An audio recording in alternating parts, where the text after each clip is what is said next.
Good morning. Let us start the discussion of 25th April. Now, the first article is about e-visas to Chinese nationals, which is on cards for offer during Prime Minister Modi's visit. The India may extend e-visa on arrival facility to Chinese nationals. As of now, the government policy on security clearances for countries of concern. So, security clearances for countries of concern, it includes Pakistan, Bangladesh, China, North Korea, etc. Among these countries, only one country which has investment interest in India is China. So, the China, for this, there are many bureaucratic hurdles for the investors to walk into India. It is also reflected in the recent downsizing of investments by Baiki Photon Motors. That is, Baiki Photon Motors, it has downsized its investments recently. The Chinese ambassador also said the large trade deficit of India with China can be attributed to these restrictions. Now, government, what it intends to do is, so visa on arrival, that is e-visa, and the second thing is, the countries of concern will be changed to the concern for investments or investments of concern. So it means the Chinese investments en bloc cannot be a concern now. Only a particular investment, if necessary, government can look deep into that. Next, during visit, investments in renewable energy, the maritime cooperation, etc., they also can be discussed. This is what is the essence of this article. Now, if you carefully observe, we have to balance our trade with the flow of investments from the China. So India now, at any cost, it has to ease its visa restrictions, not just for China, any country that is interested to invest in India. This is what is the first step which the China took when it wanted to attract the investments from abroad. So there is no escape for India too. And the second thing is reporting of rape in India. So based on the National Crime Records Bureau, so NCCB, every year it gives records on various issues, even for former suicides, rape statistics, etc. You can quote the NCCB as an authentic information. So according to this, what it has been said is, the reporting of rape has increased in Delhi by 125.4% between 2012-2013 after Nirbhaya incident and Justice Verma committee report. So what it has been said is, an enabling environment is created in India after this particular anti-rape agitation. So the enabling environment, what does that mean? So one is sensitization of the police towards the gender issues, creation of informed citizenry about the protection available to women, the sympathetic attitude of the society to the victim, the changed institutional response, that is courts and police, how they react to the victim, an effective criminal justice system where a victim feels that yes, the particular person who committed the heinous crime will be punished. So the certainty of the punishment, all these things have created an enabling environment which increased the reporting of the rape in the country. Now, can we apply these things to the rural India too? Understand, the reasons for the rape in rural India are entirely different. The first thing is, rape is seen as a weapon of social control and upper caste dominance. And the rape has many other factors which makes it unreported in the rural India. So it means, with regard to the urban India, so what the anti-rape law and agitation has brought is proved by this particular statistical data which has been provided in this article. The next is the rights of the transgenders. This issue has to be clearly, again, it has to be covered in detail for you. So, but now I'll discuss something related to this particular private bill. Now, after 1970, it is the first private bill passed by the Rajya Sabha. So, the rights on a transgender's personal bill guarantees the transgenders reservations in education, jobs, provides for financial aid and necessary social inclusion. It also recommends for the creation of center and state welfare boards, transgender rights courts, pensions and unemployment allowances to the transgenders. You know that the Tamil Nadu and West Bengal are the two progressive states which have already created these welfare boards. But however, government says that almost 7 plus ministries, they have to look into this issue. So a new improved version of the draft bill will be introduced in Lok Sabha. That's what is the government version. And also the Supreme Court judgments are pending. So in this context, we have to cover the transgender rights in detail, which I will do on one weekend. And the second thing is this, with regard to transgender rights, there is a popular statement, how a society treats its minorities, transgenders, weak and old people, that determines how the society is progressing.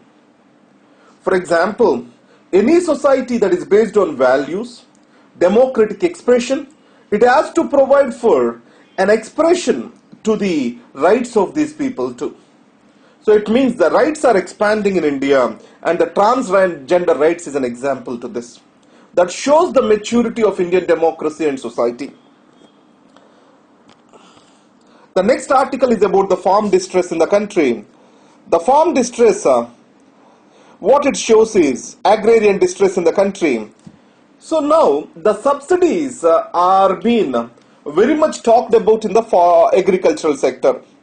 Now what it is being said is the subsidies, they not just exist in India, they exist in all the developed countries. According to the WTO report, India provides for around $56 billion of subsidies for 120 million population. If you take America, it provides for more than 20 billion for the 2 million population. On the other hand, European Union, 58 billion euros for just 20 million population. So if you take these statistics on per capita basis, the subsidy support which was given to the farmers in India is very less.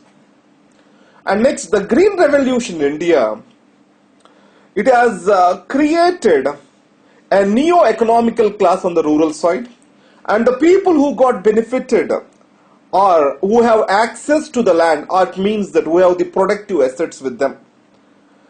And it also has degraded the soil and increased its salinity, and thereby increased the vulnerability of the farmers for the crop failures, especially the farmers who have unviable small holdings.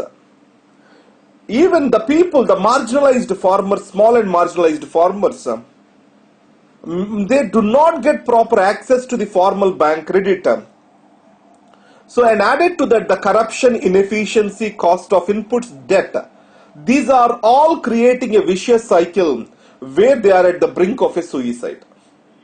So there is corruption, lack of access to the formal credit, so insurance of the crops, cost of inputs, and the debts which they get from the money lender. All these are creating an agrarian distress in the country. Added to that, you can talk about this topic for hours. In this article, these are the issues which are covered. And added to that, there is a federal argument over here. Agriculture is a subject in the state list. And the center, whatever the research help, etc., it provides, it is just supplementary. That's what is the government of India says. So in this context, a liberal financial support from the center is very much necessary for the revival of the agricultural sector in the country. Now, the land development and democracy, it's a beautiful article which was written on land acquisition law. What it says is, Indian growth story led to the displacement of around 60 million plus people. Among them, only less than 1/3 are effectively rehabilitated. Because of this, the displacement has huge economic and social dimension and consequences. Most of the people who are displaced, they belong to Adivasis and Dalits and are living on meager incomes. So it is breeding in a sense of alienation, hurt, cynicism, and drawing them into a vicious cycle of Naxalism, that is, violence and counter-violence cycle. Now, this land bill provides for an opportunity for taking the views of these displaced people. So, it provides for a democratic space for peaceful engagement and compromise. The social impact assessment is one such an instrument. So in many countries it is practiced as a means of conflict prevention. Even for the business, this is very much viable, because the lack of social impact assessment may hurt the business in the long run because of the agitations which continually go over there. So SIA is an instrument meant to assess the positive and negative impacts of the project, and it also assesses can we achieve these results through a better alternatives with least social costs. In India, if you observe, where the governments always acquired the land greater than required. For example, if you see for Andhra Pradesh capital, 35,000 plus acres of the land is acquired. If you see our universities, huge chunks of land unutilized. So, and many of the cases, this land is diverted away from the intended purpose by these commercial establishments. Now, the 2013 law has provisions for the return of the land if it is not used for the intended purpose it was allocated for. So, it provides the owners a sense of security without compromising on the public interest. So, the government also appears not acting as an intermediary between the real landowners and the industrialists. So yes, a country needs industrialization and development, there is no doubt about it, but not at the cost of the fertile land and lives of these marginalized people. So the national interest cannot be concluded as an interest of few industrialists who are organized and have access to the citadels of the power. So the existing low labor intensive mode of industrialization with highest ecological footprint, it means huge damage to the environment and excessive exploitation of the natural resources may harm the growth process and development in the long run. So we have to rise beyond the partisan politics and look into this particular issue. And next is Iran backs the China's inclusion. Actually, the Gwadar port, the China Gwadar Kashgar, we have discussed enough. So there is an extension to the Nawab Shah in Sindh province, which is hub for gas distribution in in Pakistan. From this Nawab Shah, it will be extended to the Iran border by Pakistan. From Iran border, it will be connected to the South Pars gas fields. The South Pars gas fields. So the Iran gas through Pakistan, finally it will lead to, or it will reach the Xinjiang province, that is to China. Actually, this idea was mooted by India. So in 1995, if you can remember, Iran-Pakistan-India peace plan was conceptualized. We dropped it in 2009 under the pressure from United States of America. So India claims that the precise origin of the gas and point of delivery in India and the price issues were not resolved.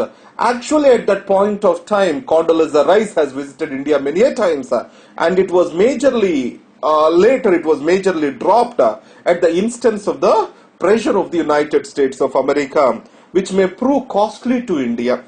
So these are the various things. And finally, there is something called about retrograde viruses which are endemic to our body. So what are these? Endogenous retrovirus means these are the ancient viruses that have infected our body and made it as our home. What the retrovirus does is, so it will convert RNA which is there in its genome into DNA and incorporates this DNA into human body. And this DNA which was incorporated in the human body, it was dormant and slowly got assimilated into the human body. 1 lakh plus genetic remnants exist in our DNA like this. Now, what is the research interest is? Are these viruses are involved with human embryo development anyway? Are they are playing any positive role in the human development? Are these dormant viruses are getting reactivated positively? These are the questions of interest. So this is about today's class. Thank you very much.